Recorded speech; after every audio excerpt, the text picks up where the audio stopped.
Welcome to In the Black, the podcast that shines a light on resilience, transformation, and the power of reinvention. I'm Amaryllis, and each week, my co-host Shannon and I sit down with incredible women who face some of life's hardest challenges, from personal setbacks to societal obstacles, and have emerged on the other side stronger, driven, and ready to make a difference.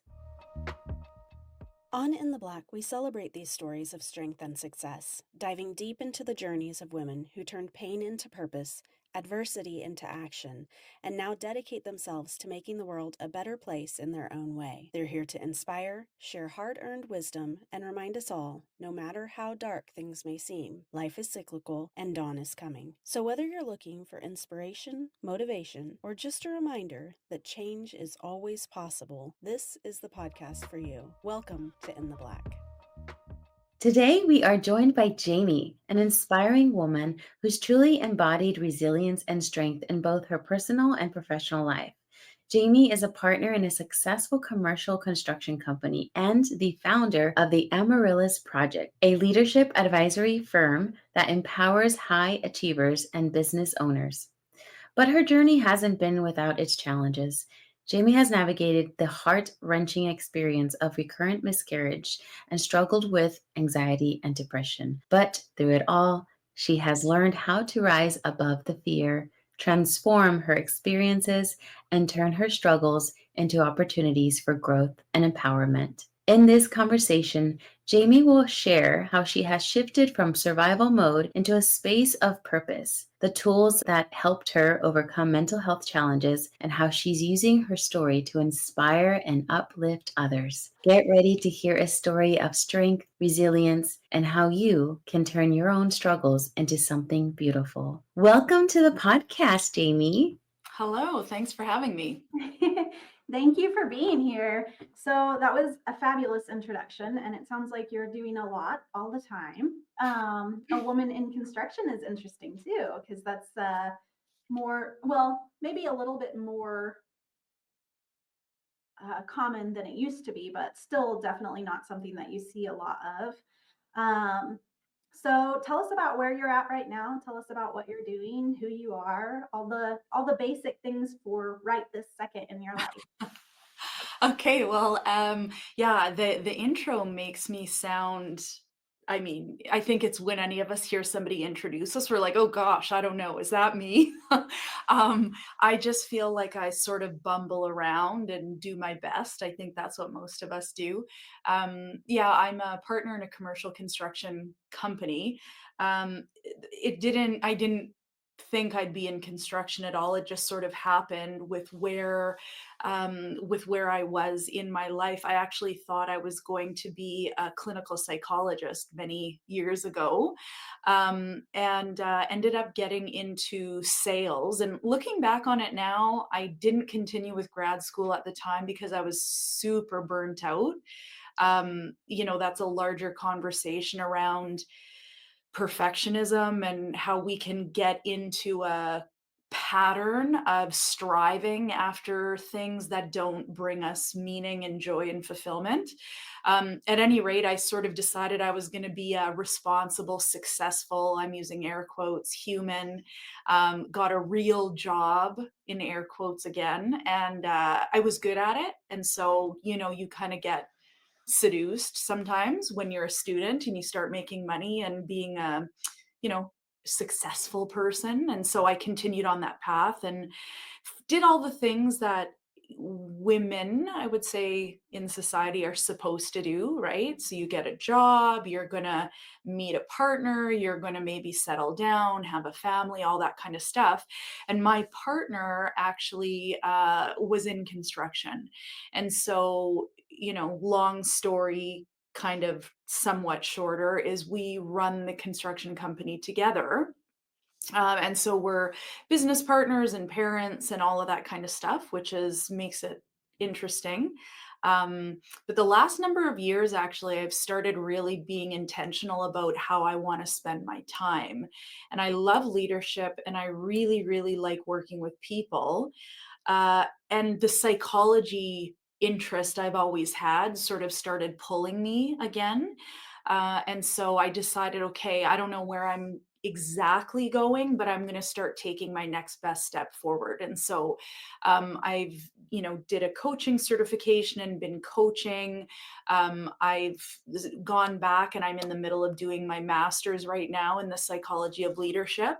And I work with other organizations now and other business owners and high achievers to sort of clean up their mess. And I say that with the utmost love and appreciation for all of us humans because it doesn't really matter how many years we've had on this earth. There's always things we're stumped by. That's what I find. And so sometimes, when you can connect with others and bring something into the open, you can make sense of it and work through it and get intentional about where you want to bring meaning into your life and how you want to spend your days. So that's kind of where I'm at, and I'm having a lot of fun and working with a lot of really interesting folks. That's awesome. I know I tend to study all of the positive psychology and the self-help books and have my certification in neuro-linguistic programming. Ah, cool. And so I love when I hear that people have taken kind of a similar journey to that. Um, Mhm. so, what inspired you about coaching? I've talked to men who have similar experiences. I've talked to a whole lot of women who have similar experiences. Well, like you kind of one day go, what am I doing? I don't even know who I am or what I want, or I'm on this train and it's left the station. And so you're kind of unpacking that a bit and figuring out, okay, we are where we're at. What's feasible, what's logical, what do you really want, and how can we make that all work together? And so, yeah, Shannon, to your question about coaching, I mean, that's what I really like is because, I'm not working in the realm of mental illness, which is way back when what I thought I wanted to do. Um, but it's funny how we all take this very topsy-turvy path to where we end up. And I'm happy to say I feel like I'm in the right space. I don't know if clinical psychology is really where I'd want to end up. I really love working with people now. We are where we're at. How do we go from being like meh or okay or I'm all right to, the other side of that continuum flourishing and all of that good stuff. So I did a year-long certification with that with lots of coaching training and lots of time putting into that. And yeah, I just find it really valuable to be able to connect with people over such um, deep conversation and powerful conversation. And I think I'm a curious person. And so I find it really enjoyable. Like I find it really great to be able to spend some of my time doing that.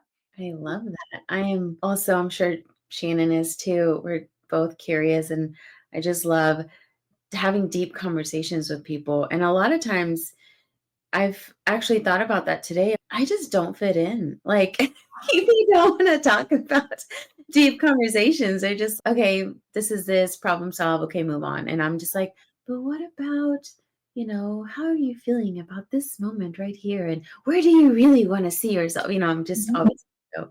But I think your mic was off, Shannon, so you were going to say something actually meaningful. That was actually meaningful, Araceli. Um, no, I do think that it's fascinating when people get into the coaching realm. And for a long time, I went to therapy, had been through some trauma myself and went to therapy. And I found that it helped with a lot of the past stuff. But when I was in the process of trying to move forward, it was a lot more difficult to figure out. And so I did end up hiring a life coach for that. And it was amazing the difference that it made to have someone to just hold me accountable and be like, oh, but you said you're going to do this. Right. And in my life, that's something that I really need. The more that I research ADHD, I have two neurodivergent children, and Okay. I'm pretty sure they got it from me. And so having someone that holds me accountable and says, hey, just checking in. Hey, what are you doing? Right. Was so life changing for me Right. and made such a huge difference. And so I really appreciate both the therapy aspects and the coaching aspects, but I do find that they're completely different Right. things. Yeah, no, 100%. And so I've done the therapy thing for a long time. I would say if I'm 45, I've done it probably, if we're looking at numbers, half my life. Um, yeah, it's different. It's different and it's super important. And even in the coaching aspect, sometimes we're talking about obviously stuff from the past, but it's just different conversations about it. And I love the idea that, a really good coach is super aware of like subtle changes that are happening that maybe the person isn't aware of. Like, being able to say, I don't know if you're aware, or I don't know if you noticed this, but you've said, XYZ 3 times today. You've never said that before. And then they go, "Oh, really?" And so that opens up a whole other interesting discussion. Absolutely. And going into the neuron programming, Mhm. I think that coaching really helps to retrain those neurons. Yeah. And so, because if you don't have a different way to think about things, you're not going to think about things in a different way. Yes. And so when you have a voice that is saying something to you about, oh, well, have you thought about it this way? Have you looked at things this way? Then your brain has to take all these little paths everywhere. Yeah. Right. And I just think it's so fascinating how it all works Right. together. And the other part of it that I find valuable and what I've noticed is that um, lots of times, because life is so busy and we all have 500 different priorities we're working on and things pulling at us, we don't generally allow ourselves to take the time to sort of think through things. And I notice when I work with, specifically women who also have children, and even the research still shows, I mean, things have changed a lot, but realistically, if a woman is also in the outside workforce, they do still bear the majority of the mental load, and all of that stuff. And so for somebody to say, "Okay, I'm committed to taking this time to actually allowing myself to think about stuff," because normally we just don't have space for it. And so we have to create the space for it, which can feel scary for people who are very busy and like, "Oh, does this make me like narcissistic? I'm going to actually pay somebody to listen to me talk." It's like, yeah, that's actually really valuable.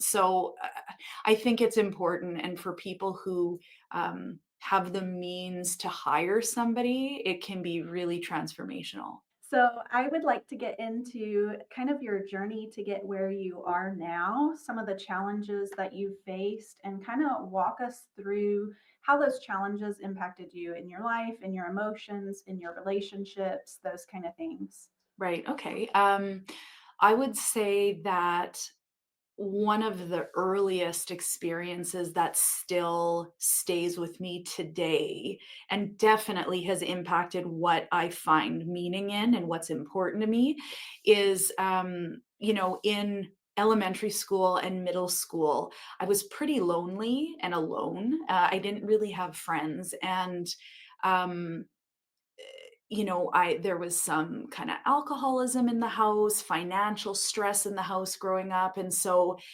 I was very aware that at school I wanted to stay under the radar because I didn't want to call attention to myself. I was already having problems. So I would kind of secretly toil and whatnot to get the good grades, but didn't want to call attention to it because I didn't want to call myself out and make myself more, noticeable in any respect. And so I had this kind of dual kind of thing where I would like hide in the bathroom over the lunch hour and like be pretty quiet during class, but like get all the straight A's and all the stuff because I realized that at home, in order to, my thing, looking back now, I worked pretty hard to try and fix everything at home. So, how do I keep the stress low at home? That meant I didn't want to add to anything, right? Because there was already enough stuff. So I had to get the best grades. I had to sort of be the best I could be, kind of thing, and to my own detriment and my own kind of anxiety and mental health. But I had high expectations because that meant low stress at home. It didn't work out that way at all, but that's what my little young brain thought. And so I got into a habit of sort of um, striving. Like I think I'm probably still a high achiever, curious book nerd, anyways. But I think that got me into a habit. And so being sort of feeling untethered and alone, I notice now that what I very much value and very much commit energy and time to is having deep, meaningful relationships with people I trust. And as an adult, I definitely do have social anxiety in big groups. And I definitely do not trust people easily. However, on the flip side of that, if I wanna have a realistic story about myself, I am really good at reading a room because I did a lot of that, like, tested what's coming my way. And so I seem to be able to sort of pick up on stuff pretty intuitively, like, what do people like, how do I connect with people really authentically pretty quickly? And I know my husband always says, like, how is this possible? He's like, he'll go to, say, a construction event, and so we both know all these same people, and they'll be like, "Where's Jamie? Where's Jamie?" And he's like, "What am I? I'm here," you know?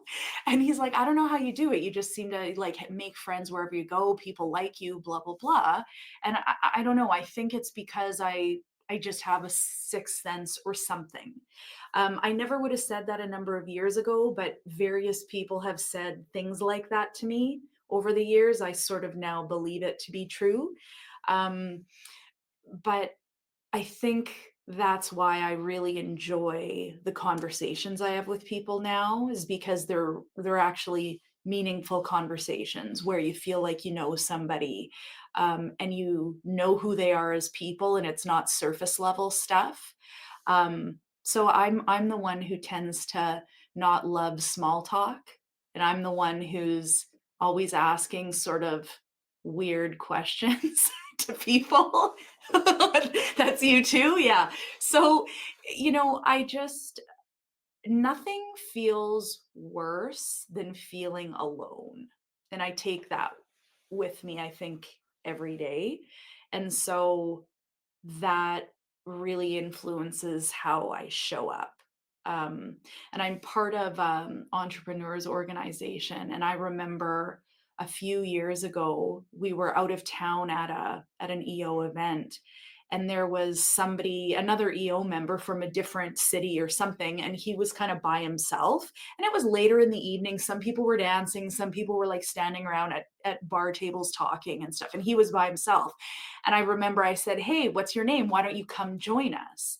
And I didn't think anything of that because that's just something I do. However, he said to me later, he said, "I appreciate you. Like, you really went out of your way. You didn't have to do that, right? To bring me in. And I didn't feel like an outsider. And I felt like people actually wanted to talk to me because you did that." And I was like, "Oh, I didn't even like, it's just not something I think about." But I think that is something that I sense, and I don't want people to feel that way. So that's kind of a long answer to your question, but that's one of the things that kind of makes me who I am, I think. Did you just describe me what that is to me? I just finished saying that in, like, 2 weird sentences, but yeah, this is exactly how, my childhood went and, like, what I've noticed that I've become. And yeah, exactly, like, 5, 10 years ago, I got so much social anxiety, and, I didn't know how to cope Yeah. besides grab a beer and Right. drink and then socialize with people. And now I do ask the weird questions, and I do a sense like somebody's there, no one's talking to them, so then I invite them in Right. even though I don't know them. And so, yeah, are we twins? I'm sorry. Oh, okay. So twin fires, I guess. And I mean, I think the anxiety thing, social anxiety and like nervously drinking a drink is so common. And even I know if I'm sort of maybe not feeling my best, maybe I'm a little tired or something, and I have to go to a big thing, I do notice there is like a anxious feeling that's like, oh, I gotta have a drink. And so I just noticed that because it's just such a it's like a comfort blanket or something to have something. So it's like, maybe I should have some soda water instead of like constantly having white wine. And then you're like, oh, I'm gonna have a headache. Or start dancing on a table. Either way, no bueno. So I hear you. I have not gotten that confident out of alcohol. But you are so well spoken as well. I love everything about you and the pinkness and the pink backwash. You're just so amazing. Oh, thanks.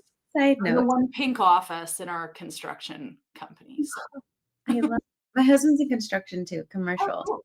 So that's so cool that you get to work with your Mhm. partner. So I do have questions. You've worked on challenging your depression and anxiety and have come a long way from feeling overrun by fear-based thoughts. What were some of the key strategies or tools that helped you make this shift? Uh, yeah, that's a big one. I know that when I chose to pay more attention to what was going on in my brain, it started to I started to realize how habitual and not based in reality some of my thoughts were. For a number of years, I just took whatever thoughts that popped into my brain as like true with a capital T. And it's like, nah, those are probably true with a little t based on experiences you've had 100 years ago, or just the way our brain is wired, right? Like the idea, like, we evolved as tribal people. So obviously, being rejected meant I'm going to be kicked out of the tribe and then I will die. Our brain is wired to avoid rejection. So it's like being aware of the thoughts I was having and how true are they? Like the fear and the angst and doom I'm feeling, is it really true with a capital T? And of course, as soon as I started kind of looking at those thoughts like things I picked out of the air and I was going to investigate them and like put them to the test. Obviously, at first, it didn't feel doable, honestly, right? Because when you have so many thoughts that are just all overwhelming and doom based, it's like, holy, I don't know, what am I fighting here? Like, this seems overwhelming. But I think I just was stubborn and just took it one little step at a time. And so, questioning all the thoughts I had. Like even I recall years ago there was somebody I really looked up to and I thought was pretty amazing, this businesswoman. And I had met her a number of years ago, and I thought, I want to reach out to her and see what she's doing. And I emailed her, and I put together this nice email, just, want to touch base. And I've been thinking about you, yada, yada. And she didn't get back to me. And so the automatic thought is like, yep, told you. Like, no, why the heck would she want to talk to you? Like, who are you? So all of this stuff, this old, stupid stuff kept bubbling up. And without noticing it and being like, hey, wait a second, I would have just been like, yeah, I'm a big giant idiot. Why did I think she'd want to talk to me? But I was like, no, no, hold on.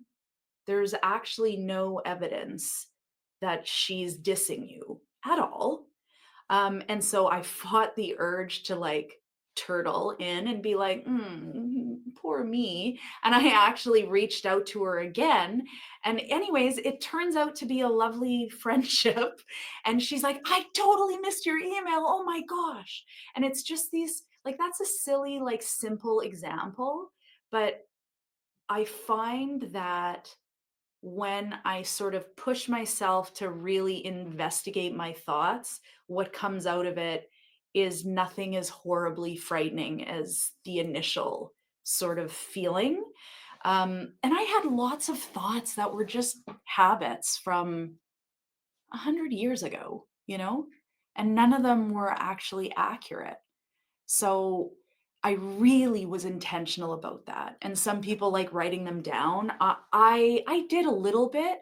As soon as somebody starts talking to me about journaling, my brain shuts off, and I'm like, "Ugh, I don't know." But I just started, like, literally on scrap paper, like, just, "Okay, this thing is coming up again and again," and just, like, looking at it and being like, "Well, what if I try it a little differently next time and see how that goes?" And as soon as I started that little experiment, I started building confidence and movement forward instead of just feeling frozen.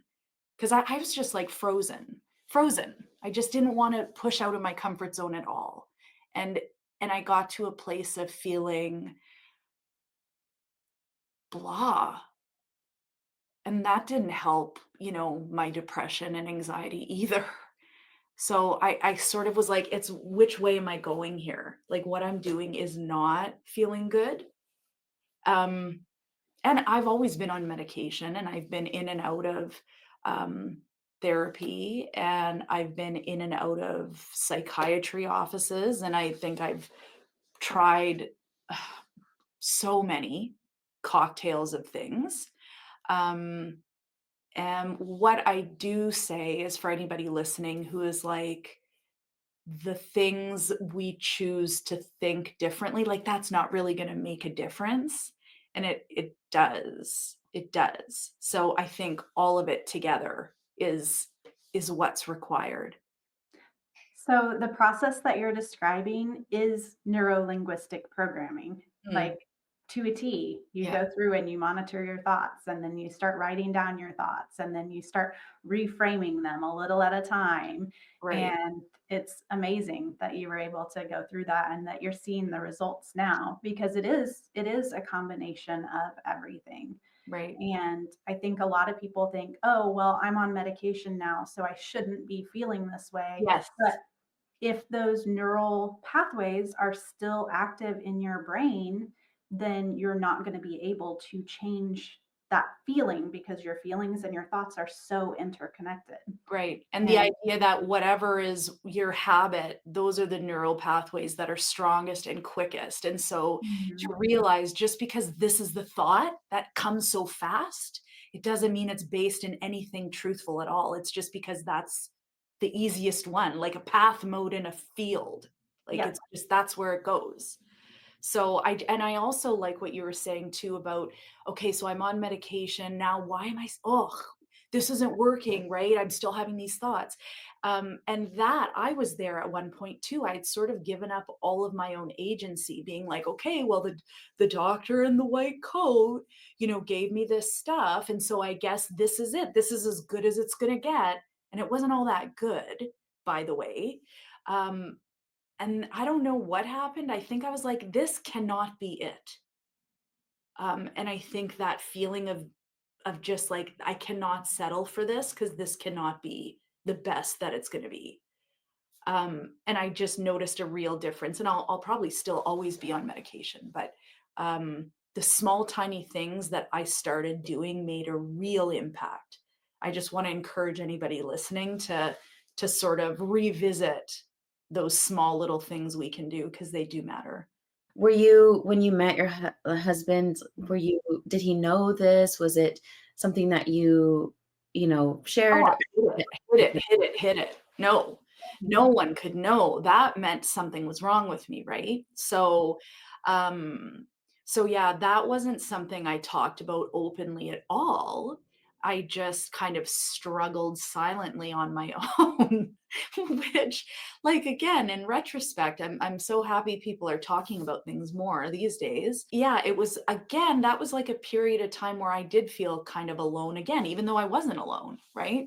But just feeling like alone in everything and giving myself the label of like, I have depression, and it just made me like that label also didn't make me feel at all um like I could process anything. I always had this thing hanging over me.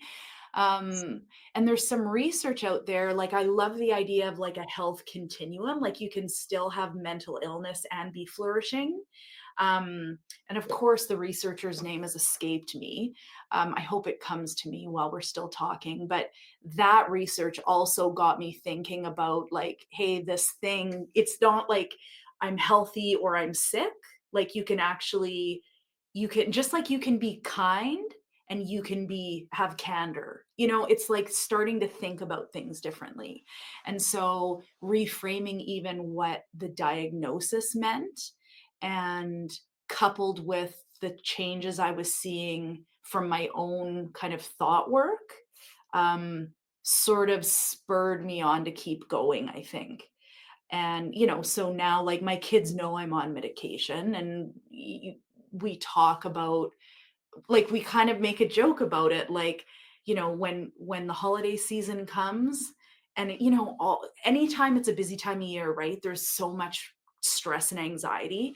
And I remember this past year saying to my daughter, I was like, I can't wait until, like, the shiny holiday anxiety is over and we can just get back to, like, normal everyday angsty stuff, and we kind of had a chuckle. But it's just, it's the human condition, I think. I think that we all have, even if we don't go to a therapy office, I think we all should go to therapy also. But even if we don't have some sort of diagnosis and we're on medication, I think that the value of looking at yourself and what's working and what isn't, like, I think that's super powerful and important. And all of us should do that, because, like, we're only on this earth for so many years. And I just, kind of feeling like you're always struggling or trying to get on top of the water is not a great place to be. Definitely. I love that you discuss mental health with your kids. I think that is something, obviously, as a society, we're becoming more adept at figuring out that mental health is a health issue. It's not just something wrong with a person. Right. Um, and so I love that you are bringing that up with your kids. I remember a time period where my social anxiety was so high that I couldn't even go into a grocery store by myself Yeah. and having to tell the kids, like, I need somebody to go with me. Right. Right. And so I think it's very important. And now they're able to say, hey, mom, I'm not sick, but I really need a mental health day. This is happening in my world and this is how I'm feeling. And I love that because that was not an option when I was growing up. It No. was you just go to school no matter what you're feeling. You just do the things no matter what you're feeling. And I find myself doing that as an adult and to the point of putting my own health in danger. Mhm. And so I think it's really good that you are raising your kids to be more aware, um, and to be able to advocate for themselves in that way. Yeah, and I think the awareness is key. And the other thing we talk about too is, and with our construction company, and just being in an ownership position too, like, you want to be a place where people can work, where um, they feel they can be open and honest, or, like, you want to be a place where people want to work, right? And at the same time, I have the conversation with my kids, like, there's human mom, and then there's, like, business owner mom, and they're the same person, but, like, I have to integrate them, because the other side of it is, I want people to understand how much agency they have in their own journeys. And I want people to try things and experiment, and, like, what actually works for them. And it's the idea that, in my case anyways, not doing something or being like, I don't feel good, I'm not going to go to that event. I feel anxious, I'm going to stay home. I don't know if I was really great at assessing what I needed. And so I just want my kids to be, like, aware of what they need, but not sort of throw in the towel and be like, the terminology of mental health day, those are super important. But like, when do we really need a mental health day and to curl up and cocoon and or whatever else? And when do we need to say, I can do this. This is important for me, or this is important for my career, or it's important for my family if I'm there, or whatever it is. But like, there's definitely a balance.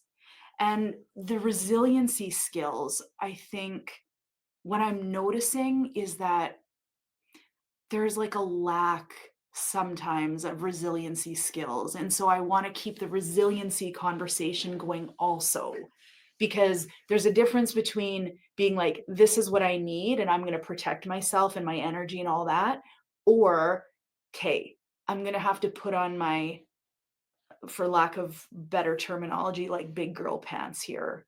And I need to sort of figure out how to make my way through this to the other side. I don't know if I'm making sense, but I find there's a balance that's needed there, and it makes me concerned when people sort of give up and cocoon. Absolutely. And there does have to be a balance, I think. Um, so we have like a 7 minute rule where when you're feeling negative emotions, if you truly feel them all the way through, it only takes 7 minutes for them to pass typically. And Mhm. so we really try to feel our feelings, and that way we can step out on the other side and have gone through that and Yeah, process that through our whole body right. and be done with it. Most people are never willing to actually go through that process. Yeah. And so, but I 100% agree. I have an athlete, and I have never been an athlete. Me um, but I will say that that is one thing that she's really learning is how to push through when things aren't comfortable and aren't necessarily easy for her. right. And it's been really beautiful to see that happening in her life, and me not having to be like, okay, here's the lesson, here's the lesson. Yeah. And so I think that is a very powerful lesson that people do need to learn, is that you do have to know when to push through and when you actually need time. Yeah. Push through when you feel uncomfortable. Exactly. You mentioned that you've gone through miscarriages. Mhm. So, what was a period of time like that for you? While, how did it shape the way you approach both your personal and professional life? Yeah, it was a complete, um, I could only describe it as like a very kind of wild, crazy, nutty time. Um, I wouldn't say that the medical system is great with sort of this sort of stuff. And so that's another period of time where, feeling like, wow, I'm out on my own here, right? Because it's like, it's my body that's supposed to create humans. So, um, and whether or not whatever the issue is for kind of recurrent miscarriage, it's the female is always the one who's like, I guess I'm just not able to do what I'm supposed to do. We take that on, I think, ourselves, and when I talk to people who have gone through it, they're like, oh yeah, it's just shameful, like you just feel gross about the whole thing. Um and so we had no problem, having our first. So, you kind of like being younger and naive. You're like, oh, well, this is no big deal. Like there was no issue there. It didn't take a long time, or there was no issues in the actual delivery and whatever else. And then after that, it was pretty bleak feeling for me because I just kind of have always been like a bull in a china shop. Like I'm gonna do this or that or whatever, and that's the way it's gonna be. And then you kind of got a smackdown when life is like, I don't think so, babe. And you're like, what? And so there was a lot of problems, actually staying pregnant after that. So I had um, two losses after my son. Um, and then I had my daughter. So I was like, okay, I guess this is great. And then I had two more, one of which was an emergency surgery because one of my fallopian tubes blew up, essentially. And I was working through that, and I was like, wow, my stomach doesn't feel good. And then when I went to the hospital to be like, I don't know what this is, something's going on. And they kind of sent me home because I was walking around, and they were like, well, you can come back tomorrow for a scan and we'll figure it out. So I was like, okay. So I came back the next day for a scan, and they're like, how did you get here? You have a ruptured tube.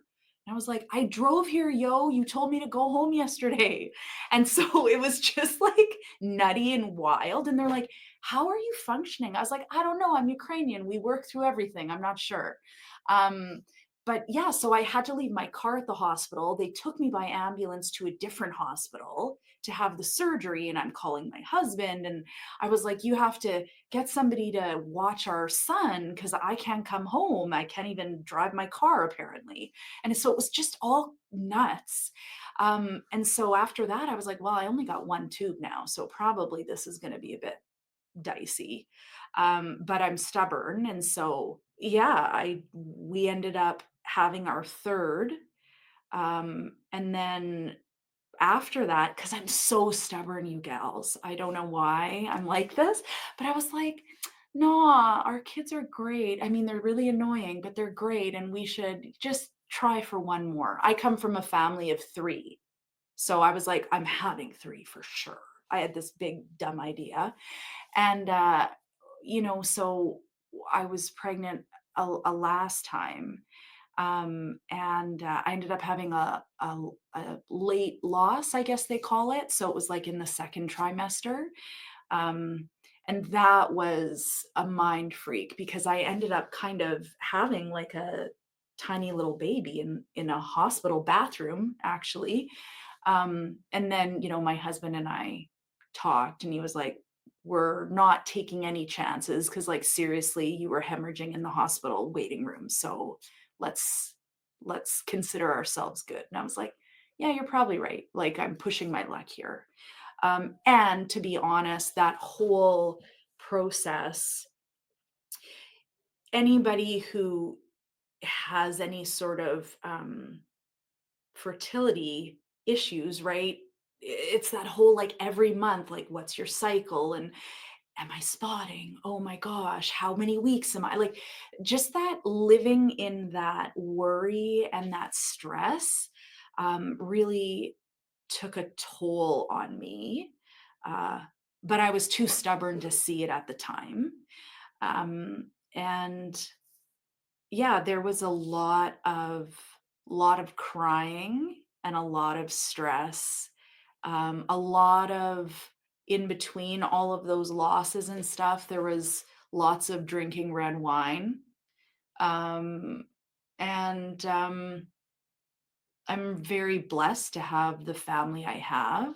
Uh, but it's a very lonely feeling. And because I was able to get pregnant was also weird because I didn't feel like I was allowed to have the sadness because there were people out there who couldn't even get pregnant. And that's one of the things the doctors would say is, well, you can get pregnant, so that's good. It's like, yes, but I want to keep it. I want to keep the pregnancy. So, there's that part of it. And so it was a weird spot to be because I had friends and family around me having babies and no losses, and that was so so good. And at the same time I felt bad for wanting that for myself, and so I was kind of like ashamed that I wasn't like 100% super thrilled. I was super happy, and then there was this other thing happening inside me that made me feel a little bit bad about everything. And I also didn't really want to talk about it because who was I to complain or feel bad, right? When people really want just one kid, and look at me, I've got a couple. So it was sort of a lonely place to be there as well. Um, and, you know, husbands, they don't know what to do with any of this either, right? Even the good ones, like the good ones, they're like, "Oh my god, I don't know what to say, I don't know what to do, I don't know." So, it was a heady time. Um, and I think the one time that my husband missed a company-wide meeting was when I had that scary kind of hospital visit with my last pregnancy. And, no one really in our company knows, like, any of the real issues that we had. But yeah, that was the one meeting they were like, "Oh my god, where is he? He's never missed any of this." But yeah, so it's just kind of a weird place to try and keep things together and feel like you literally don't know anything about anything. Definitely. It's a very hard feeling, a very alone feeling. Mhm. And so I'm curious though, because you seem very open and forward with that story now, which means typically that people have healed from the emotions that were associated with all of that. So I'm curious if you could talk to our listeners about kind of how you dealt with that, some of the ways that you coped with multiple losses, and what that looked like as you were going through that journey. Mhm. I finally, like I say, I'm the stubborn one, and I sort of came to the realization that I needed somebody outside of all of this to, like, help me.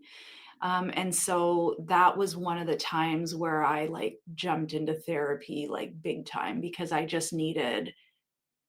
needed the time and space and a professional to sort of just be with me a little bit through that. And that was really, really valuable and important. Even though at the time I was like, "Is this even helping? I don't even know." I was just kind of like pissy and miserable. But it did. And just having that space and like that outlet to just say whatever, and have somebody outside of the whole thing to just like be there. And so that was really important for me. And I continued for a number of years with that because it takes a long time to sort of get through that. I would say that, when I talk to other people about this stuff too, um, somebody asked me, like, "When does it, like, totally go away?" Or, like, "How long does this take?" And it's like, it doesn't. Like, I think you're just a different person after it. Um, and I think when I saw that reality, like, because I think I was like, "Okay, one day I'll just feel better. I'll just feel great, and it'll be, like, distant memory." And I wouldn't say that that's occurred. I would say that it's something that stays with you, um, and that's okay. I think as soon as I realized that, things got a little bit easier, you know, because you can't prepare yourself for any of that. And I actually, one of the things I did, which I'm really glad I did, is so I've had 5 losses total. And so I got a cute little tattoo of 5 little like lace hearts on my arm, um, because it's just the idea that it never leaves you. Um, and it's not like I feel sad every day. Um, when I think about that time, and it brings me back to the real feelings of despair that can come from it. It does make me pause, but I wouldn't say that that's where I spend a lot of my time. When I see my little lace heart tattoos, it doesn't make me sad. It just is a reminder of what I've gone through, and it's sort of proof too, like how resilient we are. And I think for anybody who's in the middle of it or has been through it, to like give yourself a massive hug, pat on the back, and be like, you are a strong person to be able to be in it right now, and be upright and doing what you need to do, or you've been through it. And it's like, it's resilience. Um, and I just think I want people to remember how resilient they are and strong they are and capable they are. And even if they feel like uh, they can't make it through it, like they will and they can. Um, and just give yourself some grace, you know. Maybe if you're not feeling it and you're going through a really tough time, you don't have to bake a homemade pie for little Tommy's bake sale. Like it's just like it sounds silly, but that's what I always come back to. Like give yourself some grace and extend yourself some kindness because no one can prepare you for it, and you've just got to love yourself through it. Does that sound weird? Not at all. My question that I end every episode with is, when you look at your life and you've come from being in the red or in a negative space in your life to being in the black, in the positive, what does that look like for you? What are the feelings associated with that? Tell us what being in the black means in your world. The first word that comes to mind is possibility. I think possibility and excitement for what is coming next. I would say in the past, it would have been fear. Um, and I really believe that fear and excitement are kind of it's two sides of the same coin. Um, and so I would say excitement, possibility, um, flexibility also. One thing, if I've learned anything, it's like I can't I can't steer this ship exactly where I want it to go. So like being able to be like, all right, I've learned the lesson. So flexibility, possibility, excitement. Um, and I think the last thing would be compassion. I think generally lots of us are really good at extending compassion and kindness to others, but not so quick to extend that to ourselves. That kind of ties into if you could give our listeners one piece of advice, what would that be? Hmm. One piece of advice.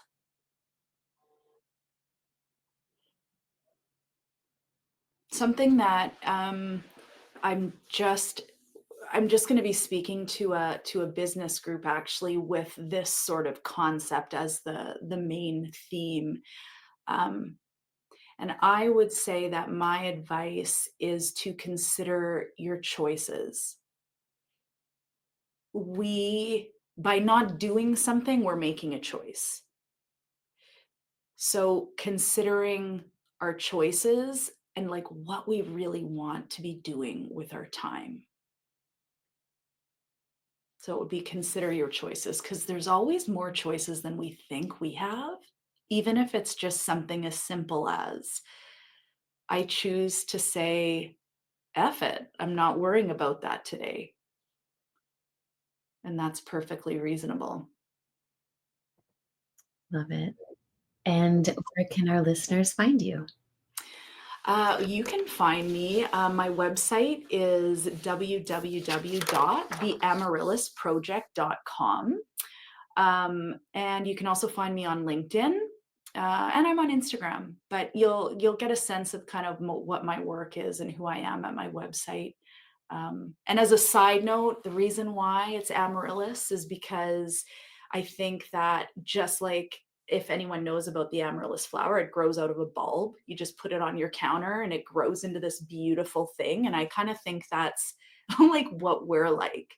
So we're all projects, and we don't need a lot. We just need to kind of build our own awareness, and we have the resilience and the determination. And I just that's one of my main things that I really want people to consider. Speaking of the Amaryllis Project, running the Amaryllis Project must allow you to support others in overcoming challenges. How do you translate your personal experiences with mental health and resilience into actionable advice for high achievers and business owners you work with? Hmm. Um, anxiety and stuff is so common, and I find that because I'm kind of open about this stuff, if I kind of bring that up, like, hey, this is something that I currently kind of deal with. I've noticed so many times people just go, oh, okay, me too, and so I think it's such a common thing. It seems to be very reassuring, and sort of it makes people feel like they can just breathe a sigh of relief because I'm not the person who's going to be like, I always have lipstick on and my hair done, but I'm not the person who's going to be like pretending everything is perfectly polished and shiny and I know all the stuff, because I don't. The only thing that I want to be for people is like a proper, safe place for people to sort of show up. And I mean, I do have an opinion and I do have all sorts of ideas and I know things, so I'm able to offer valuable insights and things like that. But I think what people seem to really appreciate is like I just am like who I am. Um and yeah, people seem to be like, "Oh my gosh, okay. I'm not the crazy one. You also kind of have had some of this stuff happen." And so it kind of bonds you with people when you can be just really open and honest about it.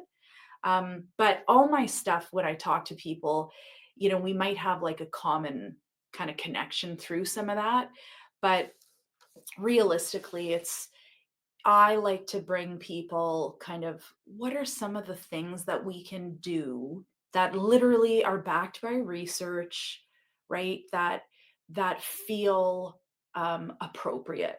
Like I'm not the person who you're going to go to talk about rock crystals and stuff. It's not my jam. And if somebody's into that, that's cool. But like my thing is like, let's talk about what research is out there. Let's talk about what other organizations are doing as far as like running their business or leading themselves to lead others. And so it comes from sort of that research based, actionable sort of tactics. And my thing is, I always end up starting with people on the idea that leadership is a mindset. Sometimes what I find is that if we're a business owner or a leader, we're like, okay, I'm the leader. I lead others. I need to have all the answers. I am the one on top of the hierarchy. It's this sort of old leadership kind of paradigm. But I generally kind of like starting with people to think about leadership as a mindset. And so, yes, we lead others, but everybody is a leader. Like everybody has influence and impact. You're leading a family, you're leading a volunteer group at your kid's school, you're leading a company, whatever.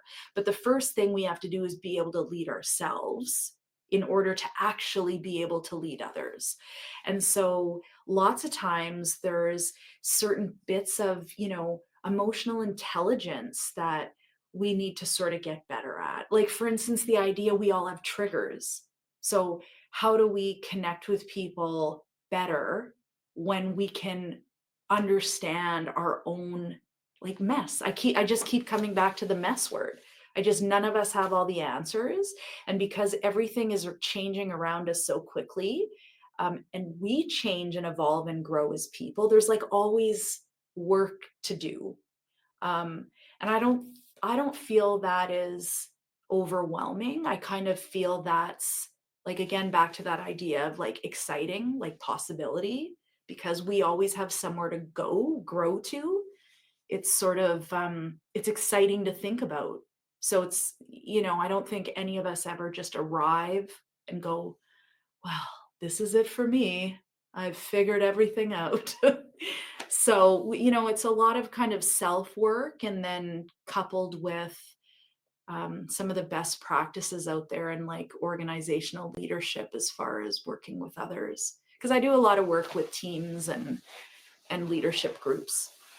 Did you start this project? Because I know you kind of gave us the insight at the beginning there. While obviously being with your company, working with your husband, how did he support you with this? What was the thought Right. process? And then what got you started into Yeah. opening up the business? Well, you know, I think he was always super supportive. I think it took me longer to really be like, I'm going to go do this. I'm going to, you know, this is a good idea. Um, I think that comes from just that idea of, you know, old programming of like trying new things and pushing yourself out of your comfort zone and totally shaking everything up, right? If you have a routine, a specific thing, you work with who you work with, you do what you do, you know, it's all sorted out.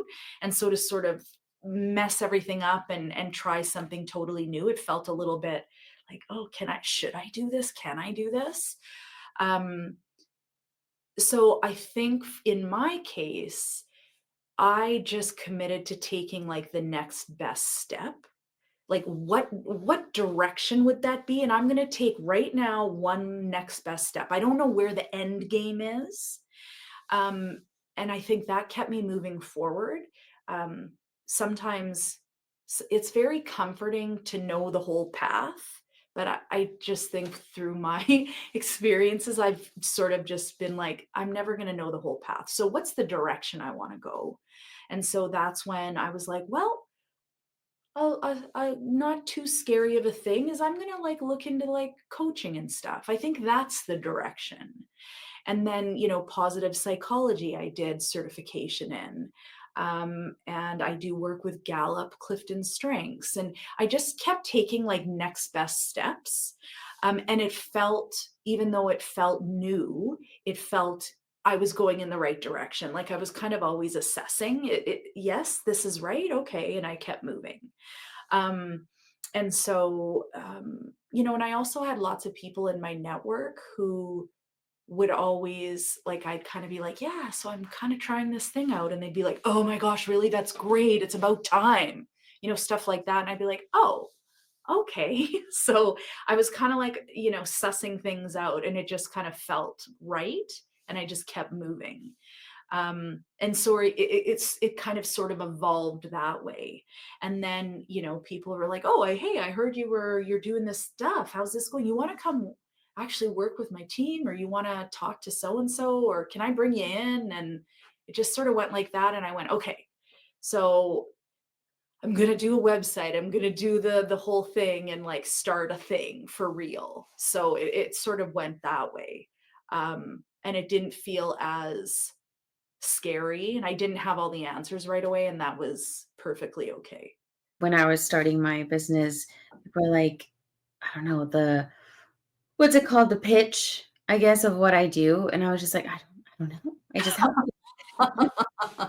Like, they're like, "Well, you're probably not gonna get much business because of it." I'm like, "But it's just word of mouth, like, I don't know how to talk about myself," that kinda thing when I started it. So, yeah, it's very scary and, yeah, amazing that you started it. So that kinda ties into the next question. In your journey, you've balanced being a partner in a commercial construction company while leading the Amaryllis Project. How did you find the strength to pursue both? Did one role give you the strength to handle the other, or did they pull from different parts of you? Well, full disclosure, because I'm not the one who's ever gonna like sort of gloss over. I was able to free up a lot of my time, not only like physical time, but like space in my brain to like think and dream and all of that kind of stuff. Because we found somebody who we hired who's able to do a lot of stuff that I now don't have to do and I don't have to think about it. And so I'm here every day, um, but there's a lot more freedom in it. And I think I'll probably always be here every day because I don't know, I just feel like I just feel like this is like who I am. Um, but there's been an immense amount of freedom, specifically in the last year, that has really allowed me to, travel more to work with organizations or do more keynotes and, stuff like that, which I find really, really interesting and I really enjoy it. Um, and so I'm very lucky that way because at the end of the day, we only have so much time and we only have so much energy, and when we consider the rates of burnout and just, all the stuff, it's important to sort of not overextend ourselves. Um, and I'm not going to say that I have all the answers there either, because when I get excited, I want to do all the things. Um, but definitely this change has been so valuable for my capability to think and explore and dream and like really what do I want to create. Um, so I'm very lucky that way. And I'm lucky that, my husband and business partner fully supports me.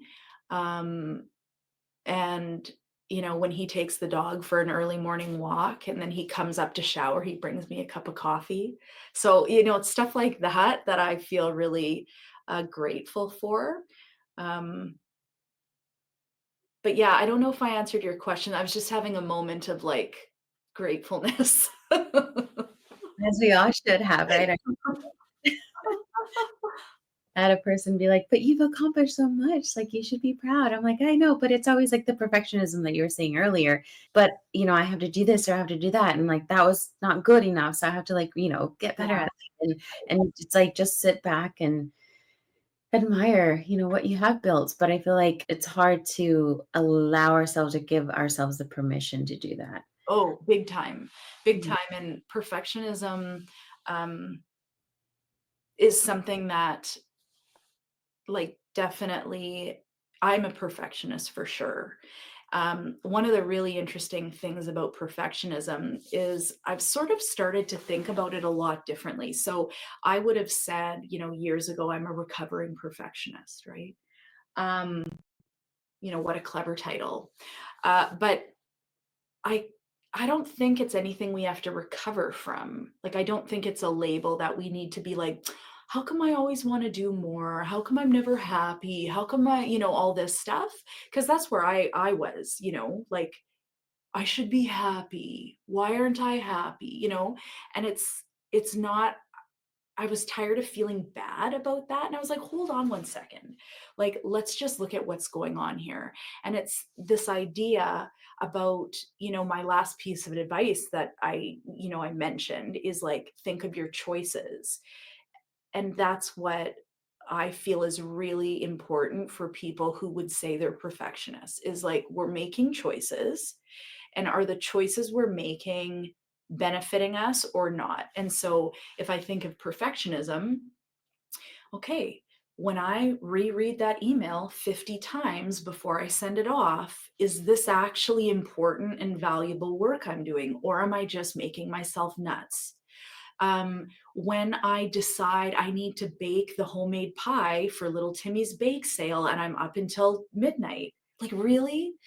So I, in my own thing, had to get real about the choices I was making. And are these choices actually bringing me fulfillment or any joy? Or when I achieve the thing, do I feel good about it? Or I'm like, oh, that was no good. That wasn't good enough. Like, that's where I was. That's where I never want to be again. And I think, like any power, I think perfectionism is a power. Like this, it's an insatiable sort of, it feels like a drive that you can't get rid of. It's part of you. And I think it needs to be harnessed.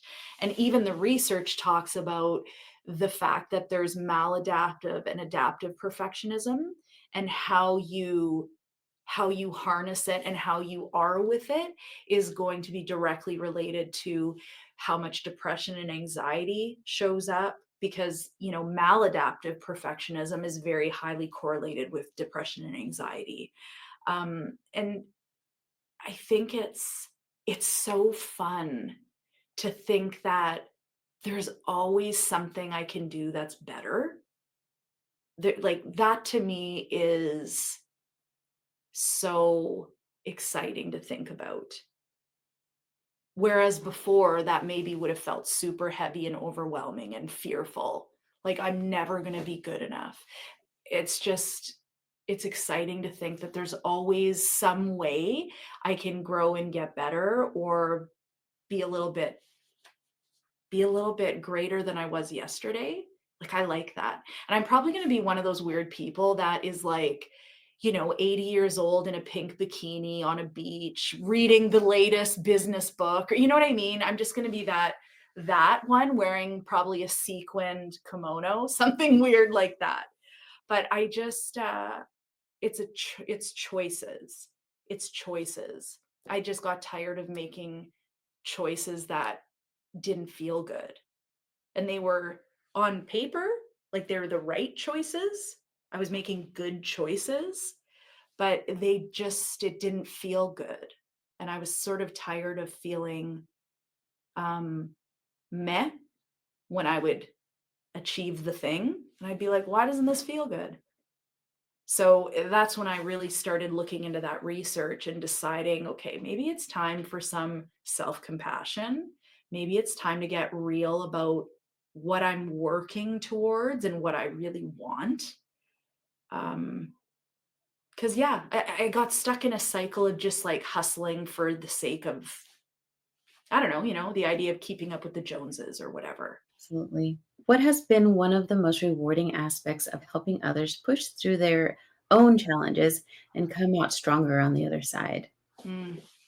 Um, it feels really important, I suppose, because back to this whole idea of like never wanting to feel lonely again or like kind of untethered.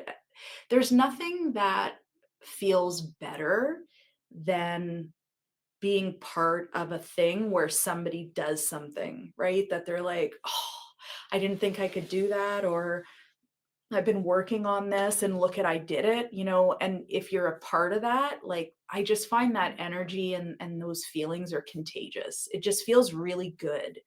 Um, and I mean, selfishly, it feels really good to help others, like all the stuff that happens in our body. So I'm a leech. I'm just going to suck all that good stuff. So I like it. It feels great. It feels like it's something that matters, right? Versus just, I don't know, I can spend a lot of time doing stuff that doesn't impact anybody, right?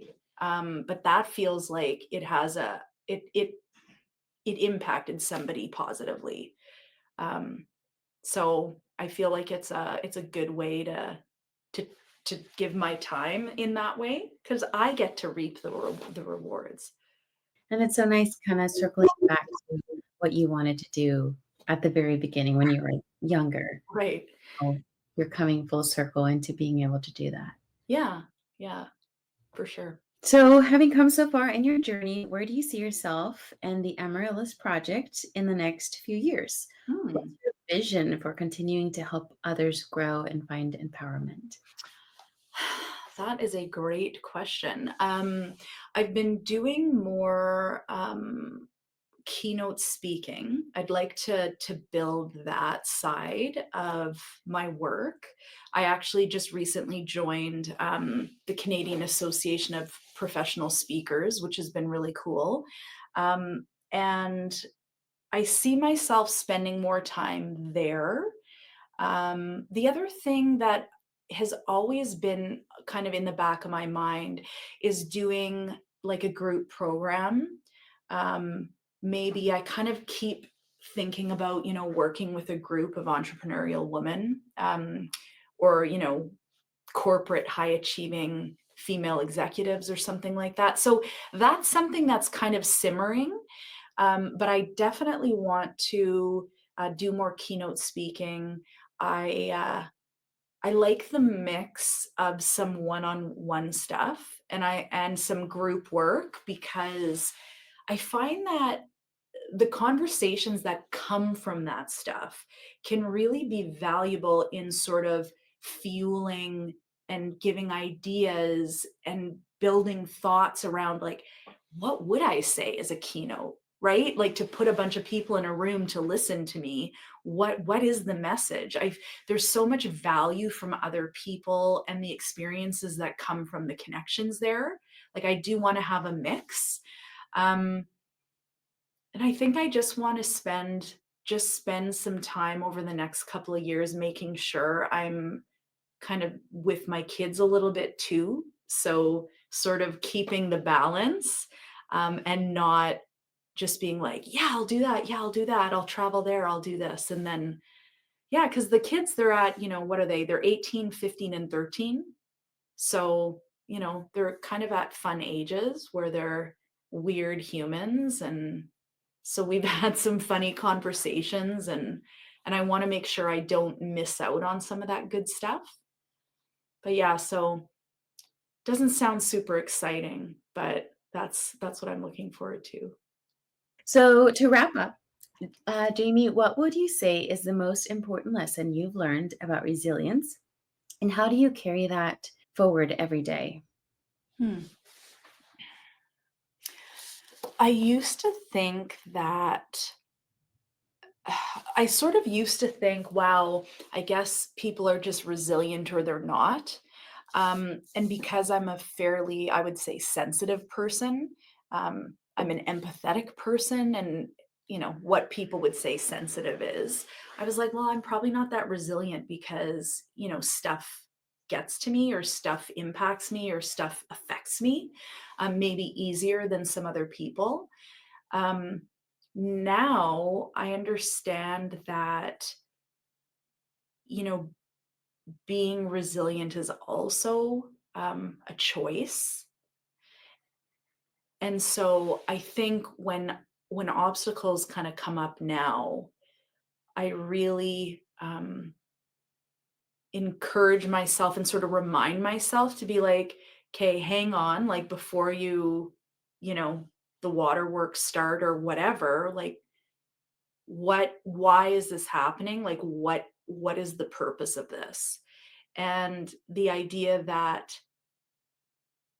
I don't say I believe this 100%, but I do tell myself like whatever is happening because you're able to sort of work through it. Like it's happening because you're capable of working through it. Sometimes I believe that more than others. So I'm not going to lie to you and say I fully believe that all the time, but I do remind myself of that. And I consistently sort of think about where I've been to sort of give myself the courage to work through things.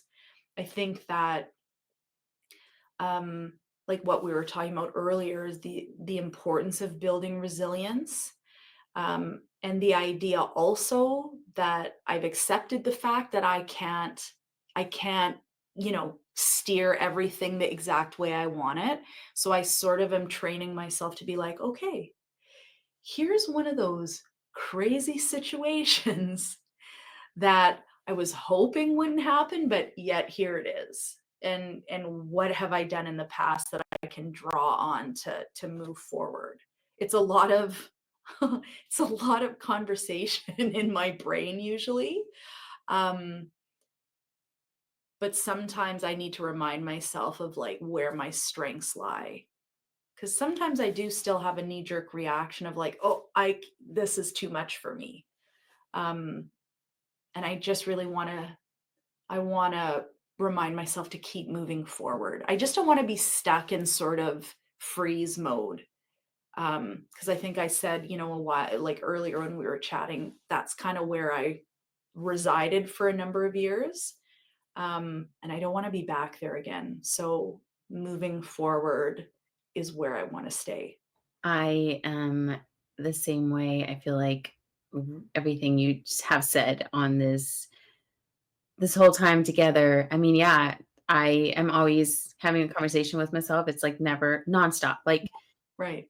3 in the morning, I woke up and I was like, "Okay, I have to do this and this and this, and if I do this, and like, this is the time I will have," and blah, blah, blah. Like, I have those conversations or, "This happened and how, step back and how do they feel? Maybe how do they perceive things? How can I, come in and do" it's nonstop all the time. Yeah.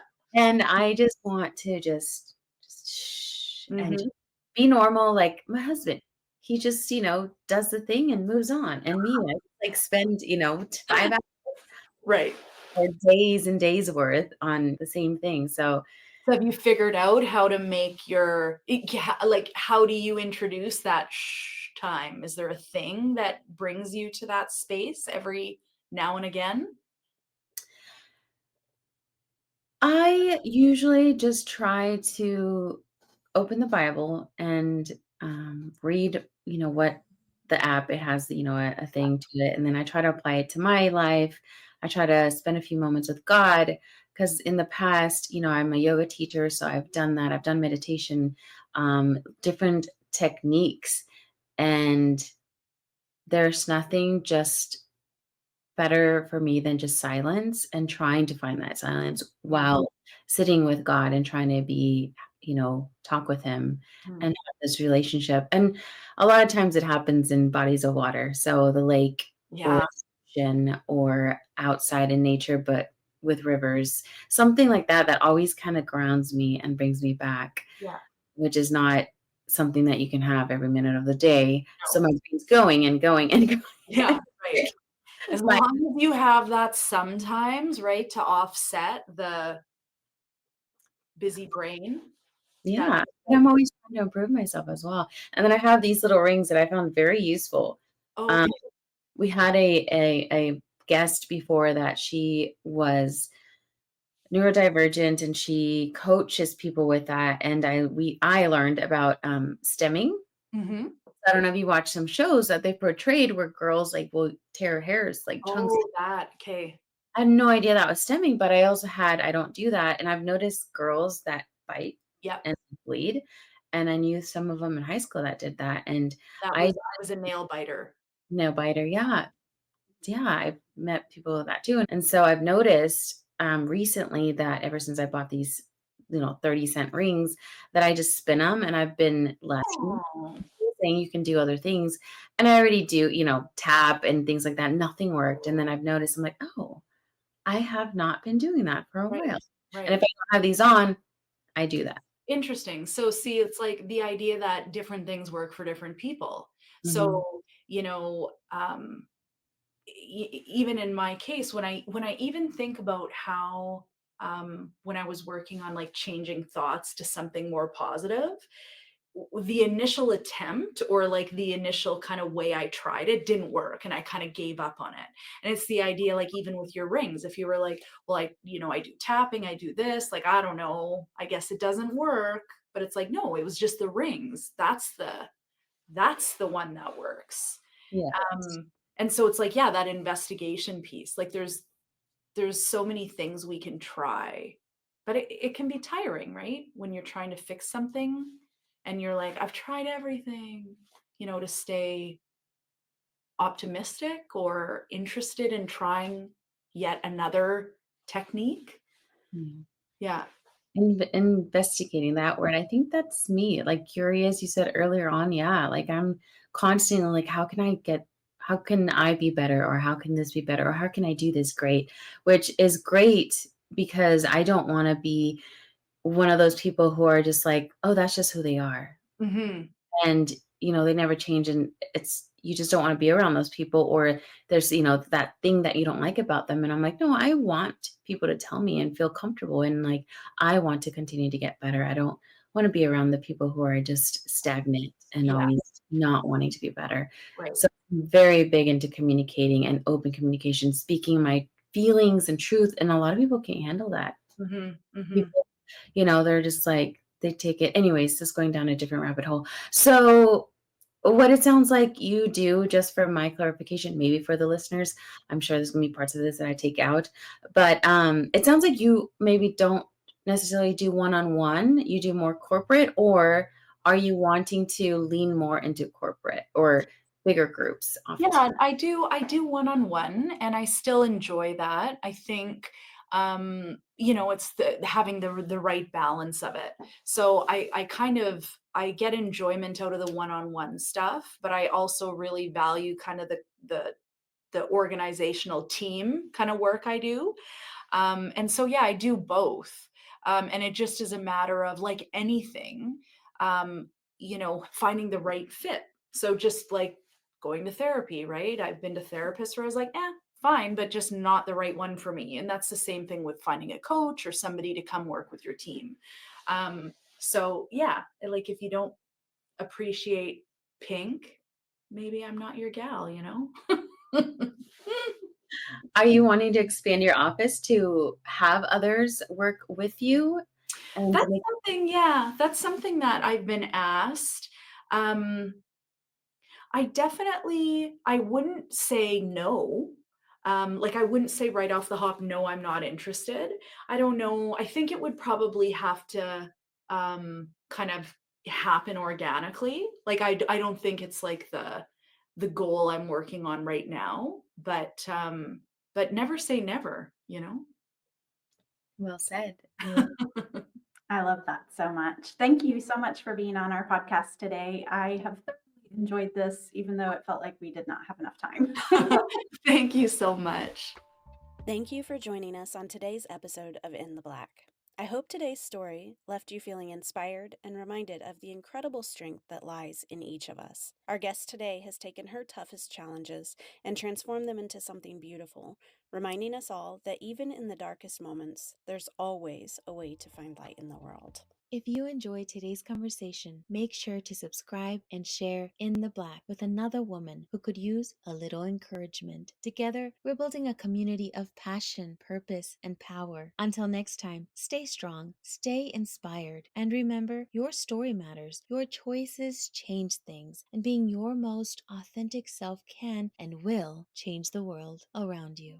Hi, I'm Araceli, and I'm inviting you to the In the Black experience. Imagine waking up to the sound of waves, journaling with the sunrise, and ending your evenings with soulful reflections under the stars. This is more than a retreat. It's a space for deep healing, creativity, and connection with like-minded women. If you're ready to transform your pain into powerful purpose, the In the Black experience is calling you. Spots are limited. Reserve your place today.